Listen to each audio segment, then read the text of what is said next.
Yeah. Morning, Unmesh. Good morning. London Assembly Member for City and East. For City and East, the best part of London? Absolutely. London moving east? Yeah. We got the youngest, most diverse community. We got the land, the opportunities, the potential. Amazing. And as the Mayor of London himself has said, London is moving east. It is moving east. I'm glad people are getting to know, and I'm so glad we're having this conversation.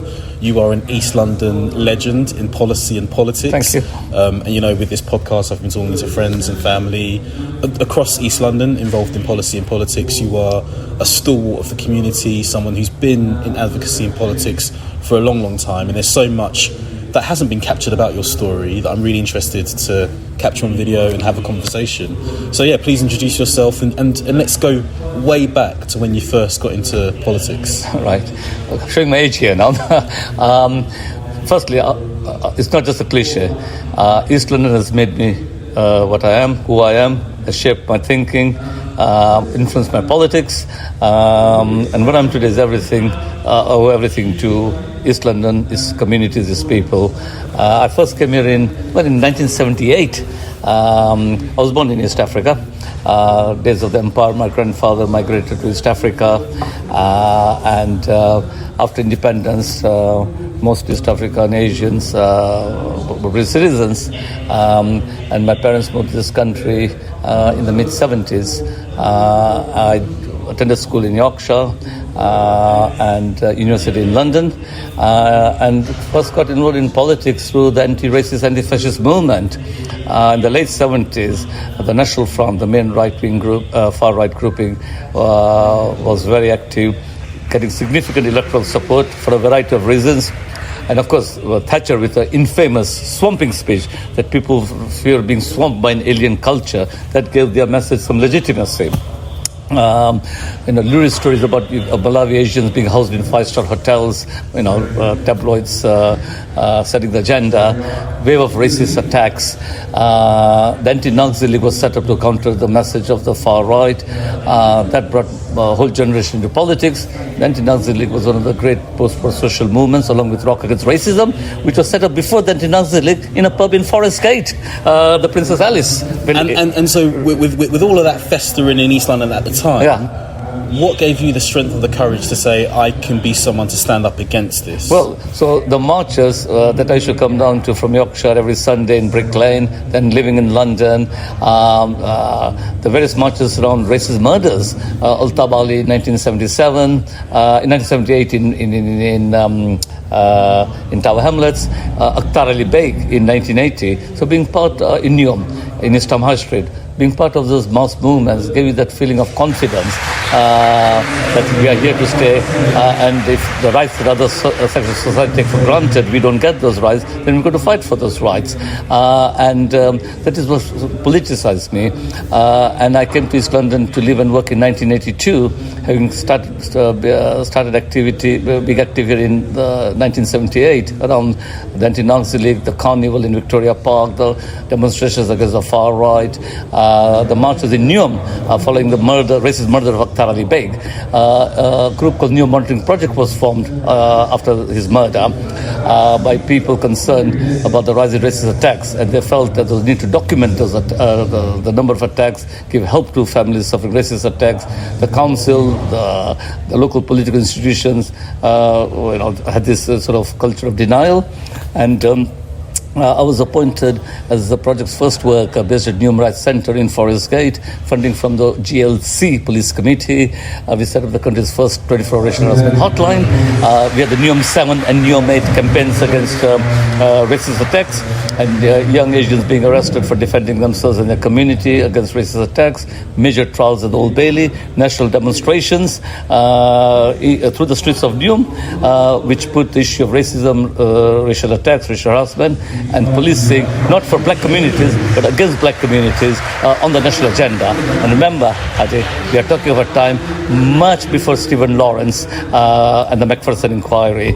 There were numerous projects all over London, up and down the country, I worked for Hackney Council Police Committee after finishing of the New Mountain project. We had the unexplained death of Colin Roach in Stoke Newington Police Station. An inquiry, people's inquiry. Was this when he was in police custody? Police custody. And then, the Colin Roach campaign brought out a book outlining policing not for the black community but against the black community, the many encounters that black people had with the police, especially Stoke Newington Police Station, one thing led to another, but eventually I also felt that single issue campaigns can only take you so far. We had to be involved in mainstream politics. Of course, there's only one political party, was, is, and always will be for me, which is the Labour Party, which not only symbolizes my politics, but also traditionally BME communities, for various reasons, have historically always been loyal to the Labour Party. And I shall come back to that because obviously times change. But, can I just say, I still carry my father's Labour Party membership card. Wow. He was a member of Brent Central. Yeah. And so, of course, the party runs deep through my veins.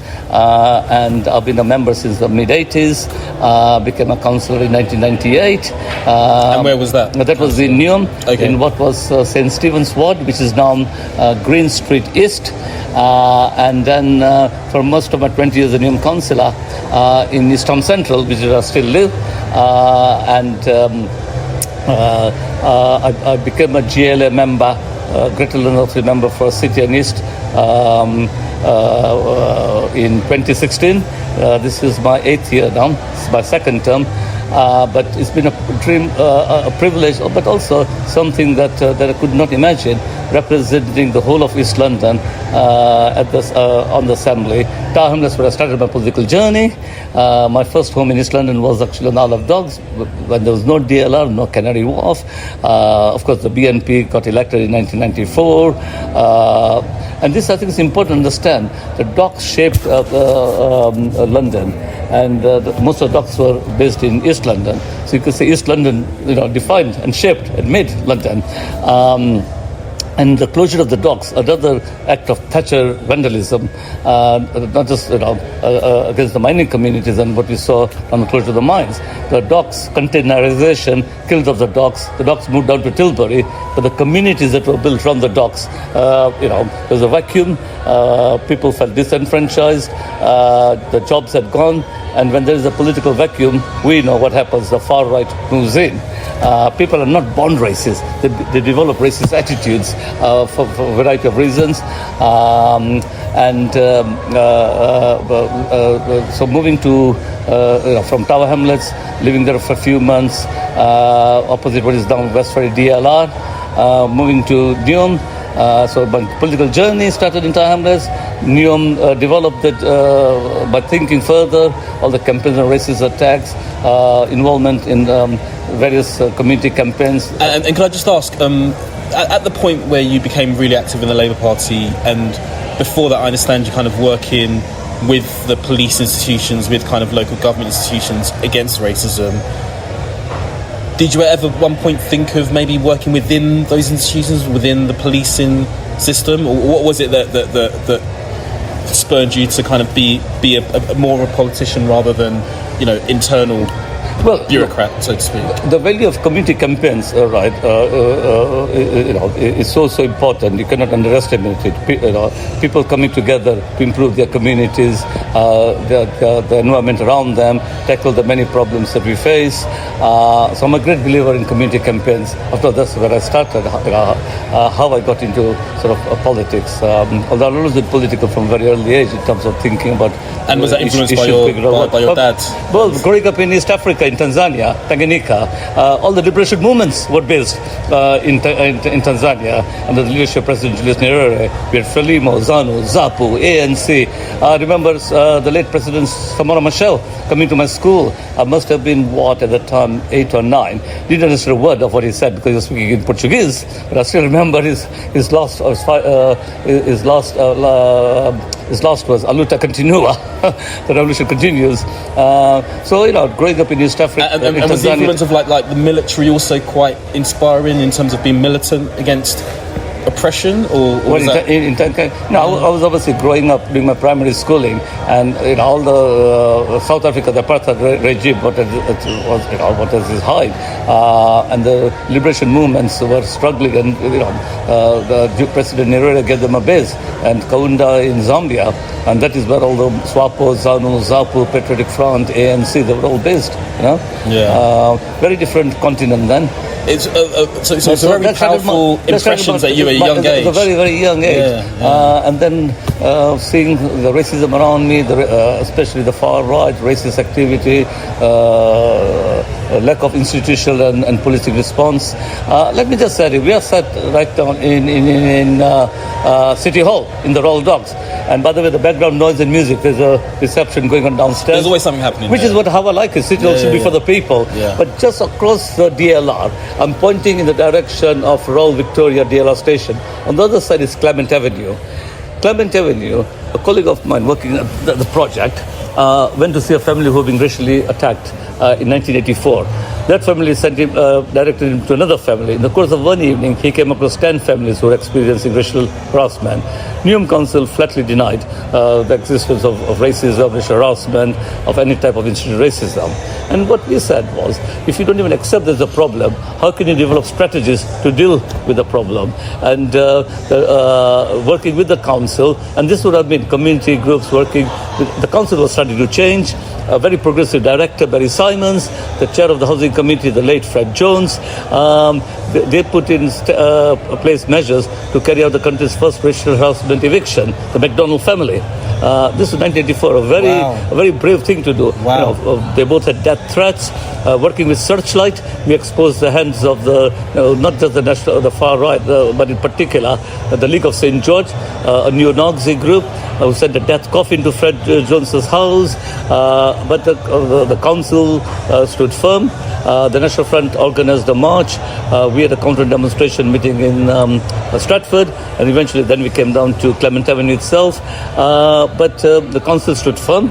Things slowly started changing. In 1991, I was asked to be the community representative, part of a three-strong group chaired by the Director of Housing and a representative of the Council's Black Workers Group to look at the Council's race strategies post-Macpherson, and we set a blueprint for Macpherson report into the Met. But how it affected Newham and what Newham can and should be doing,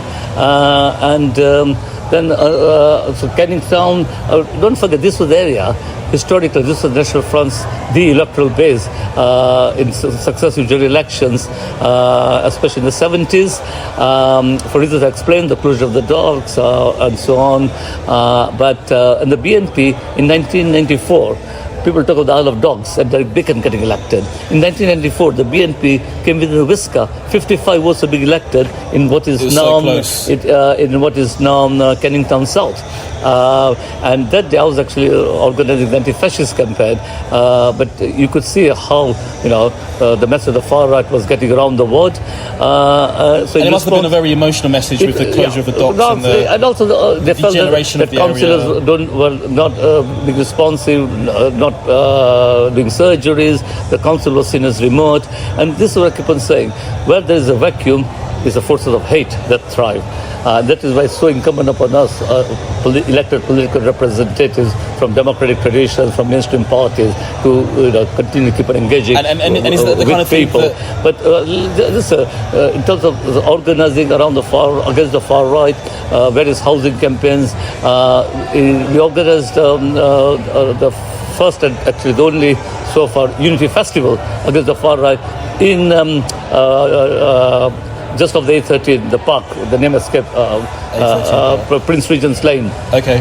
The first ever Unity Festival against the BNP in what they thought was their heartland. Just in the edge of Beckton there. That park, not Beckton, where the A13 leads into Prince Regent's Lane. You got the A13 and then Prince Regent's Lane. I know what you mean, I just can't remember the park. On the other side of the road going up to Printgate. 14,000 people, no trouble at all, a clear anti-fascist message, which I think played a major role in starting to change the atmosphere, the local atmosphere, area where the far right thought they had the monopoly. And of course, politics are changing more and more. BME people, local residents I just wanted to joining. fast forward to today now, because now there is still a bit of change in at least this pocket of East London here, with some of the new builds in the Stratford Olympic Village bit.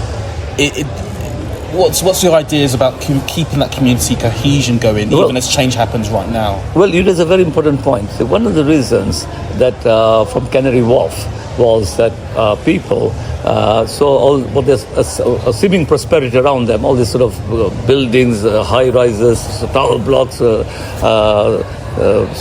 being built around them, and they felt they had no stake in what seemed like prosperity coming to the area. And that's again where the forces of hate, the far right, sort of thrive upon.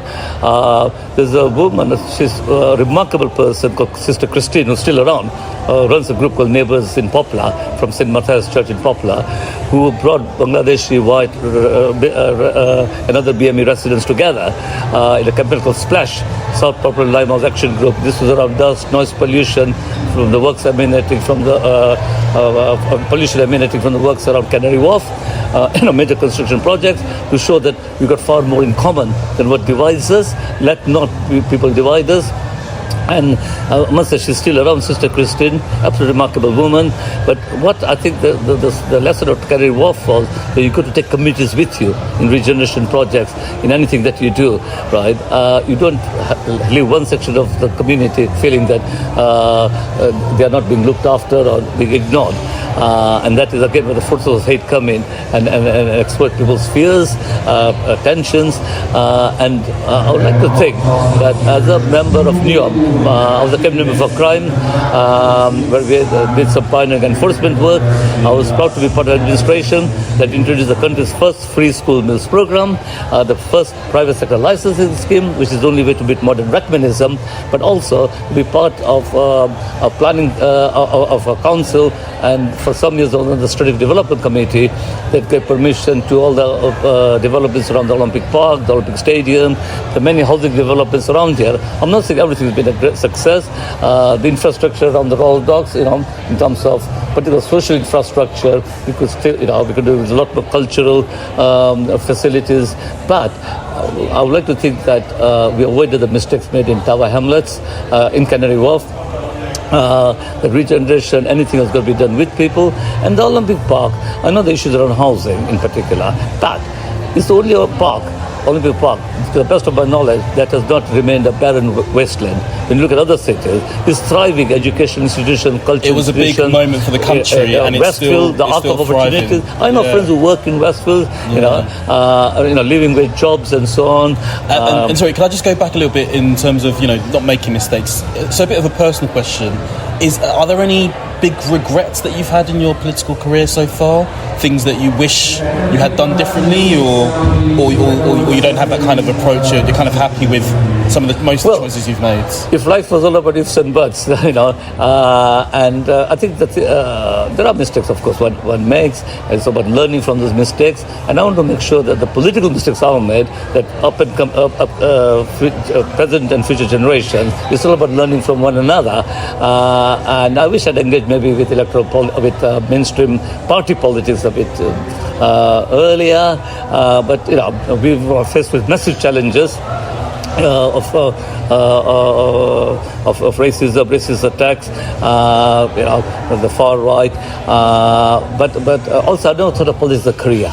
And I think my record over 40 plus years proves that out.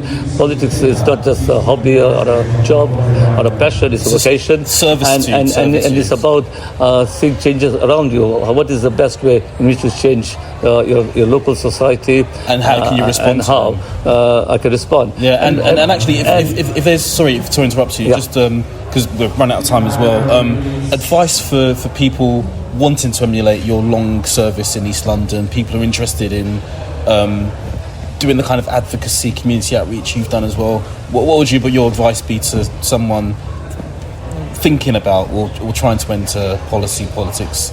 in Newham? Get involved. That's the first thing. Too many people still take that attitude. Politics has nothing to do with me. Politics has got everything to do with you. What's the thing? Be the change that you wish to see. And look, be inspired by the likes of Nelson Mandela, by people today in today's world still struggling in very hostile political climates. I went to Turkey as part of a solidarity delegation. Was going in Turkey. Attacks on the democratic left, women's movement, the Kurdish movement, and so on. Have an international perspective. Put your problems, problems, whatever, into some sort of perspective.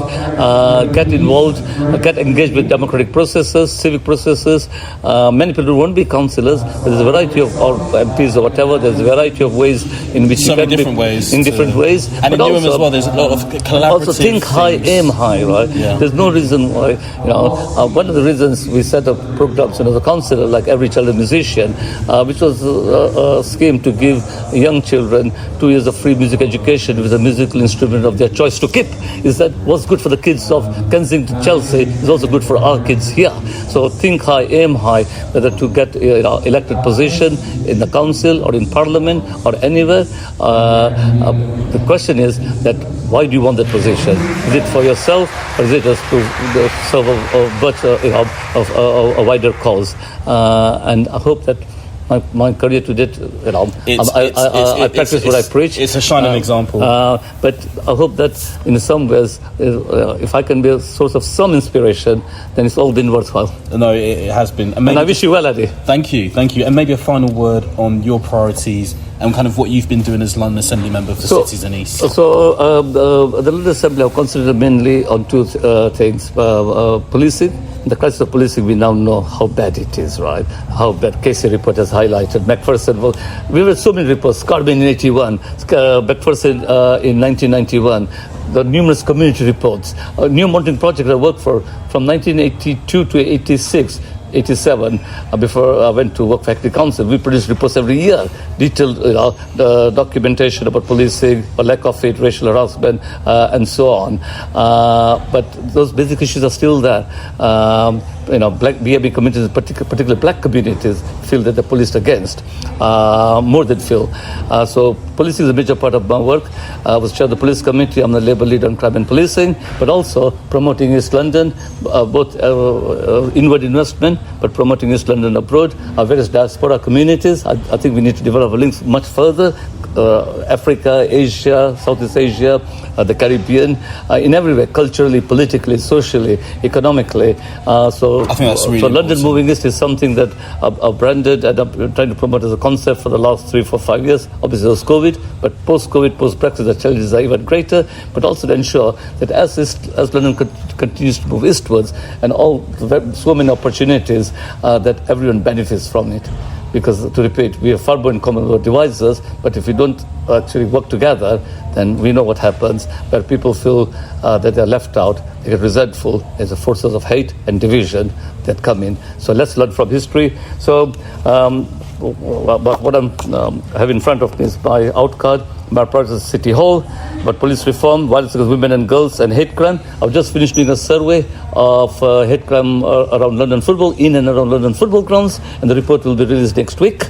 It's a mini report, the hostile environment, new investment opportunities in London, and as a member of the GMB, I'm the political officer of one of the two GMB branches, and a member of the GMB London Regional Council, standing up for workers' rights and pay and tackling poverty. I see my role here, the trade union set of the Labour Party. I see myself here as a representative of the trade union movement. So I try to work with and help workers in struggle. So currently the dispute that GMB workers at the City of London have got around a very derisory and insulting pay offer of 3%. I'm doing what I can from City Hall to help them. We are out of time, but one final question. You're a very busy man. What do you do for fun? What do you do to relax? Well, politics, I say, is a vocation. It's 24/7. But I mean, everything is political. So I'm also director of Essex Cricket in the community. Okay. Because Essex Cricket has a major issues around racism and institutional racism. But yeah, cricket, sports, football in particular. Again, working with people like Sure is a Red Card. So it's a mixture of politics, but also my own personal interest, so to speak. But as I say, everything is political. Good man. Well, and being with people I love. I mean, as to finish off, it's not a cliche. EastEnders has made me what I am. I met some of the best people in life in City and East London, that keeps me going. Yeah, and it keeps me going as well. I said off camera, and I'll say it for people to know, you're an inspiration to so many people. Please continue doing what you're doing. Unmesh, London City Assembly member for City and East. Thank you for your time. People like you and others that inspire me as well. It's all about learning from one another and going forward. Thank you, Unmesh. Thank you.